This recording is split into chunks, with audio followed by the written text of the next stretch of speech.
This is the face of a woman who lived 16,000 years ago and one of the first people to eat wild rice. But how do we know this? Scientists found this female's almost complete skull and jawbone buried in a cave. A stone had been placed on top of it, which isn't an uncommon burial practice. But turning this into this takes a little bit of science. In order to generate this approximation, the scientists created an average Han Chinese person's face or skull.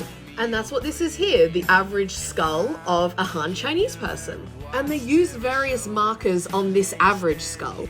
With this prehistoric female skull and using some 3D computer graphics, they were able to create her face. The next stage for the scientists is to study this skull's aDNA. Because this facial approximation is based on Han Chinese people, it might not be totally accurate, but I think it's just really cool that we can even get this.